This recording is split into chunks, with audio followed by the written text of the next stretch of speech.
Kun sagantaa BBC afaan Oromooti. Nu waliin tura.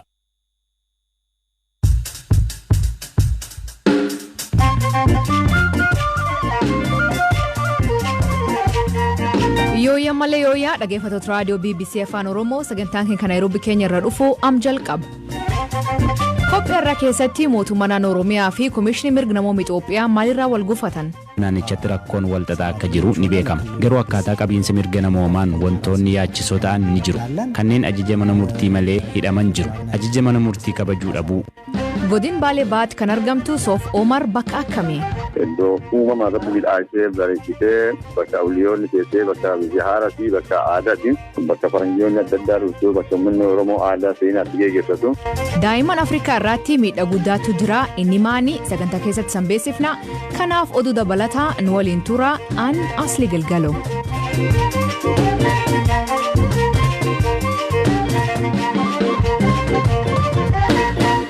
Dhaggeeffattootni oduutiin jalqabaanii ministeerri dhimma alaa US Anthony Blinken Tigraay keessatti dhukaasa dhaabuu fi marii barbaachisaa ta'uu ministeerri muummee Itoophiyaa Abiy Ahmediin waliin dubbachuu hima. Wanti qondaalli kun gaafate haaldureewwan TPLF'n gaafateen kan wal fakkaatu yoo ta'u humnooti Eertiraa fi Amaaraa guutummaan Tigraay keessaa akka ba'an deeggarsi namoomaa gufuu tokko malee naannicha keessaa akka dhaqabfa. Mootummaan federaalaa qaamoleen deeggarsi namoomaa dhiyeessuu barbaadan kamiifuu gara Tigraayitti balaaleensa xiyyaaraa taasisuuf hayyama beeksise. Gamkaaniin UN'n baqattoota Eertiraa Tigraay jiran ajjeefamaa jiru gabaasee jedhu isaa yaaddessu beeksise. Hamza Hussein gabaas qaba. Ministeerri dhimma alaa US Anthony Blinken Tigraay keessatti dhukaasa dhaabuuf mariin barbaachisaa ta'uu fi dhimma kana irratti ministeera muummee Itoophiyaa Abiy Ahmed waliin bilbilaan dubbachuu himan. Loltoonni Eertiraa fi hidhattoonni Amaaraa guutummaan Tigraay keessaa akka bahan aangawoonni deeggarsi danqaa malee namoota rakkatan bira akka ga'u akka haala mijeessan dhaamaniiru qondaalli US kun. Humnoonni TPLF fi hidhattoonni Amaaraa daangaa naannolee lamaanii irratti waraana haaraa eegaluuf gara daangaatti siqaa jiraachuu isaanii gabaasi mul'isu kibxata kaleessaa ba'ee ture. Pirezidaantiin naannoo Amaaraa Ageenyoo Tashaagar haleellaa garee shororkeessaa TPLF raawwatamu ofirraa ittisuuf naannoon Amaaraa qophiidha jedhan. Gaggeessaa humna waraanaa Tigraay kataan Jeneraal Tsaadiqaan Gabratinsaayee Gamasaaniin dhukaasa dhaabuu waliigaltee irratti bu'uureffate uumuuf fedha qabaachuu Rooyitersitti himan. Jeneraal Tsaadiqaan iddoo hin ibsamne irraa Rooyitersitti bilbilaan wayita dubbatan rakkinichaaf fala siyaasaa barbaadnaa hawaasni addunyaa kana akka hubataniin fedha. Filannoo yoo dhabne garuu tarkaanfii waraanaatiin fala barbaadna jedhan. Mootummaan federaalaa torban darbe naannoo Tigraay keessaa loltoota baasuudhaan ofuma isaatii dhukaasa addatti dhaabuu ibse. TPLF ammoo torbee darbee gara xumuraatti haalduree dhukaasa dhaabuuf barbaachisan qabxiilee torba tarreessee ture. Wanti Blinken gaafate haaldureewwan TPLF gaafate kanaan wal fakkaata. Garaagarummaa sabaa fi siyaasaa biyyattii keessatti mudate furuuf hatattamaan mariin siyaasaa hunda hammate geggeeffamuu akka qabus dhaabaniiru. Mootummaan Itoophiyaa ammoo qaamolee deeggarsa namoomaa dhiyeessuu barbaadan kamiifuu gara Tigraayitti balaliinsa xiyyaaraa akka taasisaniif hayyamuu beeksise. Hayyamni kun ka biyya keessaati moo ka biyya alaarraatti kallattiin gara Tigraay imalu kan jedhu garuu adda baaseen ibsine. Gama biraan dhaabbata mootummoota gamtoomaniitti ejensiin baqattootaa gabaasni haleellaan baqattoota Eritiriyaa Tigraay jiran irra qaqqabu agarsiisu na yaaddesse jedhe. Itoophiyaatti dubbii himaan ejensichaa BBCtti akka himanitti dhiha magaalaa Shireetti baqattoonni Eritiriyaa dhibbaan lakkaa'aman ajjeefamuu gabaasota ibsan maddeen onlaayinii fi maddeen adda addaarraa mirkaneeffachuu ibsaniiru.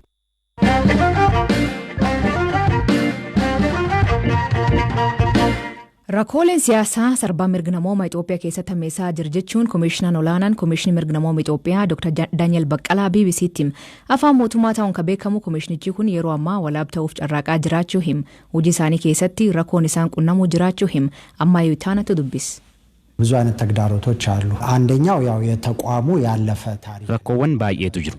Rakkoon tokko seenaa jaarmichaati. Walabaanii fi ga'umsaan hojjetaa waan hin turreef ga'umsa jaarmiyaa hin qabu. Inni lammataa hanqina namaa fi hanqina baajataati. Itoophiyaan biyya uummata miliyoona 100 oliiti. Baajata miliyoona 100 mootummaan waggaatti nu ramaduun hojii mirga namoomaa dalaguun baay'ee ulfaata. Hanqinni baajataa waan jiruuf hanga barbaadame hojjechuu hin dandeenyu. Inni sadaffaa rakkoon siyaasaa biyya keenyaa sarbamni mirga namoomaa akka babal'atu waan taasiseef qormaata of danda'ee ta'eera. Jeequmsi siyaasaa waan hammaatee fi bakkeewwan hedduutti walitti bu'iinsa dhalateen lubbuun baduu, lammiileen buqqa'uun akkasumas qabeenyi barbadaa'uun hamma rakkinichaa walxaxaa taasiseera. Kan biraa siyaasni biyya keenya keessaa akka malee fiixee qabate hojii mirga namoomaaf qormaata ta'aa jira. Seenaa dhaabbilee mootummaa Itoophiyaa keessatti aangawoonni akkasumas hooggantoonni humna nageenyaa jaarmiyaa walabaan gaafatamuun hin aadeffatamne. kunis rakkoo biraati. ኃላፊዎች ዘንድ በጎ ያልሆነ ምላሽ እናገኛለን። ስለዚህ ይሄም ሌላ ቻሌንጅ Aangaa'otni mootummaa naannoo Oromiyaa ilaalcha gaarii nuuf hin qaban jechuun koomishinichi himatu. Wanti naannoo Oromiyaa waliin san dhabsiise maali jennee gaafanne. ኦሮሚያ ማለት ኢትዮጵያ ውስጥ ትልቁ ሰፊው ክልል ነው ብዙ ህዝብ አለበት የታጠቀ ቡድን የሚንቀሳቀስበት ኦሮሚያ keessatti gareen hidhate qondaaltota mootummaa akkasumas siviilii irratti haleellaa dhaqqabsiisa humnoonni nageenyaa naannichaas ta'ee federaalaa lubbuu isaanii aarsaa gochaa akka hojjetanis ni hubanna kanaaf naannichatti rakkoon walxaxaa akka jiru ni beekama garuu akkaataa qabiinsa mirga namoomaan wantoonni yaachisoo ta'an ni jiru kanneen ajaja mana murtii malee hidhaman jiru ajaja mana murtii kabajuu dhabuu yeroo hidhaman yookiin erga hidhamanii booda kareebichi irratti raawwate jiru akkasumas kanneen itti fayyadama humna waliin ginneen lubbuu dhaban jiru haleellaa kanneen hidhatan raawwataniinis lubbuun baay'een badee jira bakkeewwan kaanittis rakkoon kun jiraatus oromiyaan bal'aa ta'uu isaa fi komiin hedduun waan dhiyaateef xiyyeeffannoo addaa taasifnee qorannoo geggeessinee turre darbee hooggantoota muraasarraa deebii gaarii hin taane arganne hojii fi qorannoo keenya fudhachuu dhabuu irraa agarra wanta sirrachuu qabu itti dhiyaannee ibsaa akka sirratuuf carraaquu itti fufna ሊሻሻል የሚገባውን ነገር በቅርበት በማስረዳት እንዲሻሻል ጥረት ማድረጋችንን እንቀጥላለን Komishinarichi namoonni ajajma murtii malee hidhamuu hin qaban jedhanii malee haalli kun malee hin fooyyoof inum namoonni erga ajajma murtiitiin gadhiifaman hidhamaa jiru kan akkamiin ilaalan በጣም አስጊ አሳሳቢና ፈጽሞ ተቀባይነት የሌለው ተግባር kun yaaddessaadha wanta fudhatama hin qabnedha nama yakkaan shakkame manni murtii wabii isaa erga mirkaneesseef booda sababni murtiin sun raawwachuu hin qabneef hin jiraatu murtiin mana murtii hojiirra ooluu qaba manneen murtii ka hundaa'an kanaafi namni tokko yeroo mirgi isaa cabu bakki xumuraa mirga isaa itti kabachiisu mana murtiidha murtii mana murtiitti murtaa'e raawwachiisuu yoo hin dandeenye manni murtii osoo jiraatu baatee nama jechisiisa haala kanaan Itoophiyaa keessa qabiinsi mirga namoomaa fooyya'aa jira gaaffiin jedhu gaaffii rakkisaa ከሆነ የዳኝነት መድረኩ ባይኖር ይሻላል የማለት ያህል ነው Jarmiyaan kun dhibba mootummaa jala walaab ta'ee socho'aa jiraachuun isaa gaaffii namoota hedduu ta'ullee Dr. Daniel garuu erga garangootti dhufe jarmichi guutumaatti bilisaa jedha. Wayitaa dhiita mirga namoomaa muddatu jarmiyaan kun ulaagaa akkamiin qorannoo geggeessaa akka jedhu gaaffii nam hedduu ofiisaan ulaagaa akkamiin rakkoo muddatu qoratanii gabaas baasu. ከሰብአዊ መብት አንፃር ትንሽ ነው የምትለው የሰብአዊ መብት ጥሰት የለም gama mirga namoomaan sarbamni xiqqoodha jedhamu hin jiru garuu hanqinni humnaa waan jiruuf kam qoranna ka jedhu ilaallee filan walitti bu'iinsa lubbuu namoota hedduuf sababa ta'e buqqaatii akkasumas qabeenyaa fi miidhaa qaamarra ga'eef dursa kennina akkasumayyuu ta'e hunda bira ga'uu hin dandeenyu hanga danda'ame dhimmoota xiyyeeffannoo hin arganne irratti xiyyeeffannoo gochuu yaal namoonni qorannoo miidiyaa irratti dhaga'amu beeku ta'a nuti garuu himannaa qaamaan namoonni gara waajjira keenyaa fidanii fi kumaatamaan lakkaa'amanis ni hordofna.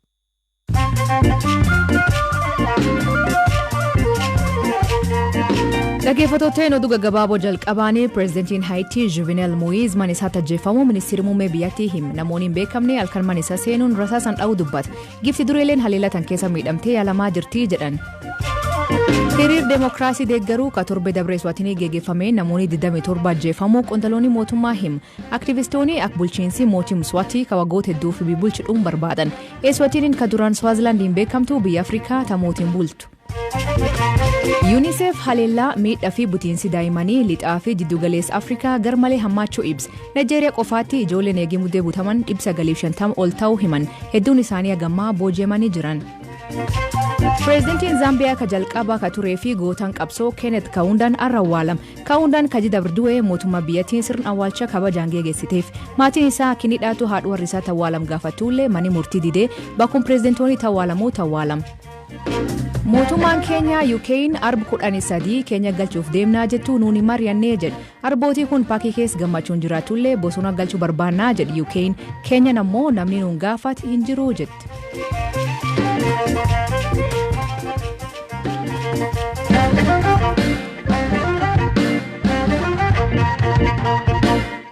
Godin Baalee Bahaa aanaa daawwee qacanaatti kan argamtu holqii Soof Umar iddoowwan hawaasa turistii Oromiyaan qabdu keessaa mataa. Addunyaa keessatti Soof Umar bareedin malee utuboota hedduu qabaachuun beekamte. Waggaa 19 fi 72 Afrikaa keessaa holquun dirqeeratti jedhanii galmeessan. Haa ta'u malee achiin booda holqa Aljeeriyaa fi Madagaskaar caale. Holqii kun uummata Oromoo fi bakka kabaja guddaa qaba. Sirni hedduutti itti geggeeffama. Dabalataan dhi'een kana dargaggoonni tajaajila bidiruu kennuu eegaluu himan.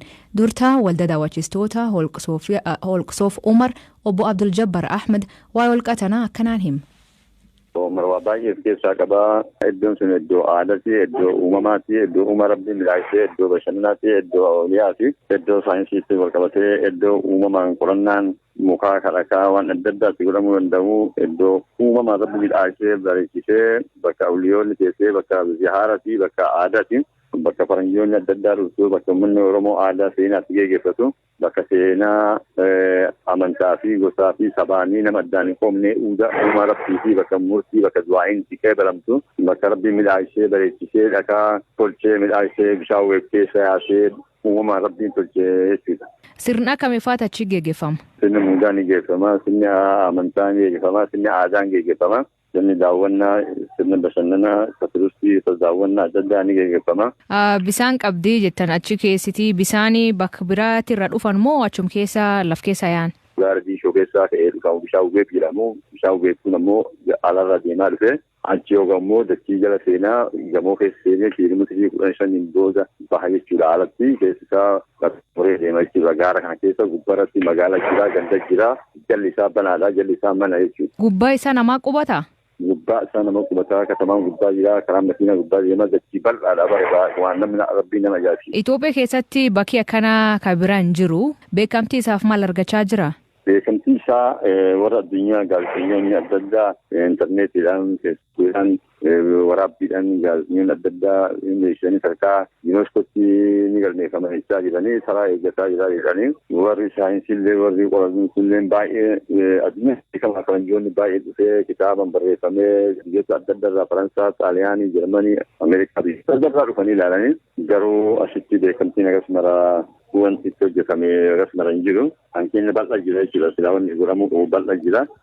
Bisaan holqa kana akkamiin itti fayyadaman jiraatonni? Tokko dhiqannaadhaan dhiqatanii daakanii kaan ammoo dhugaatiidhaan waggaa dheeraaf uummanni naannoo sun jiru bishaan kan dhugaa beellanni naannoo sun jiru illee achuma dhugaa horiin gaalli namni achuma dhugaa kaan ammoo keessatti kun ammoo dawaadhaaf kan itti fayyadamu akka zamzamatti namni fayyaadhaaf dhiqatullee ni jira bakka adda addaa keessatti. Dargaggoonni wal qabatanii tajaajila bijiruu kennuu eegalanii jedhanii kun akkamiin ta'e faayidaa akkamii qaba? Dargaggoonni kun dargaggoota namoota achumatti bijiruu kana immoo warra biiroo aadaa turizimii Oromiyaatu waggaa 5 booda bitanii fi achumatti kaayamee hojii waliin achumatti ture. Amma immoo kaluu kana keessatti dhimmaan gabbaafnee wanni kun illee haalaalamu namni baratuu fi namni dhufee daawwatee itti bashannanu jennee namni muraasummaan ijoollee uummatni namni haa baratu jennee gaafnee dhimma eegalle jechuudha. Galiin isaan argatan ka isaanii moo galii yoo argatan tokkoffaan yoo galii argatan kan ka isaanii moo ka holqa kana? Galiin ganaa fuulduraaf yoo yaadame malee yoo kan namni dhufee argamsaa fidee amma haala koronaatii fi wantoota adda addaatiif jecha namoonni achi dhufanillee hanqina guddaa jira namni dhufuu kun ammoo jiraan muudaf dhufa. Dur baay'inaan faranjoonni baay'ee dhufa. Amma immoo takka hin jiran yoo takka namoonni sun deeggarsaa dhabanii gargaarsaa dhabanii nama isaan gargaaruu dhabanii waan takka ala isaanii miidhaa guddaa keessa jiranii akka malee miidhamni naannoo sun jira warra aadaa seenaa baasaa kana akka dargaatti ta'anii uummanni kun uummata amma gadaamee keessa jiraachuudhaan uummata abboota isaanii akayyoo isaanii taa'ee aadama san seenaa san geggeessaa turan jechuudha namoonni kun. Hojiin isaaniitu waan seenaa barsiisuu fi warra turistii kachi dhufan argisiisuu fi ammoo amma waan turistiin hin dhufnee fi isaan hojiin qabanii jechuudha. Namoonni kun aadama seenaa kanatti hundaa'anii kaleessa rabbiin achitti uumanii ta'aniif malee moota akkanaati namni gargaaru qaamni duwwaan gargaarullee hin jiru rabbi tokkicha malee lafti immoo lafa uumamaa rabbi midhaashee ka addunyaa fi qabeenyummaa Oromooti nama hin qaban garuu rabbi isaanii malee namni deeggaru duwwaan hin jiru jechuudha. Amma tajaajilli bijiruu kuniin akkam jireenya isaanii fajjijjiir jettanii yaaddu? Iyyaanna egaa namni barattoonni yuunivarsiitii adda addaa dhufaa kolleejjii dhufaa namni alaarraa biyya keessa irraan dhufaa deeggarsa argannee namni gargaaruu jiraate biyya keessa biyya alaalee namni gargaaruu jiraate jijjiiramni hin argame inni yaadname. Galatooma obbo Abdul Jabbar. Ayyee galatooma. Dhaggeeffattoonni oduu dabalataan pireezidantiin keenya ugurii maal halkanii cabsuun piroojeektii jalqabsiisuu deem jedhanii mormii guddaan irraa ka'e. Pireezidantii Uhuruu Keenyaataan qibxata halkan hojii hospitaalota shanii yeroo jalqabsiisuu deeman tajaajila gaarii kennuu fi halkan deemuun bu'a qabeessa ta'uu him. Dhaggeeffattootteen sagantaan irraa aganumaa nu eeggatanii dhaggeeffachuu keessaniif ulfaadha isaniin jenna. Mammaansi galgala kanaa namni akka farda beekuu ulee fardaa hin bobeessu. Hiikan isa isan biraatti maanii kooment keessatti nu beeksisa.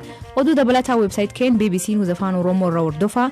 Sagantaa kan qophees Hamza Hussein gam teknikaatiin Davis Masaaru keessaniif dhiyeessan asli galgalooti agborii saati akkana nagaa waaqa kee bulaa oraa bulaa deebanaa hangafamaadhaan bulaa.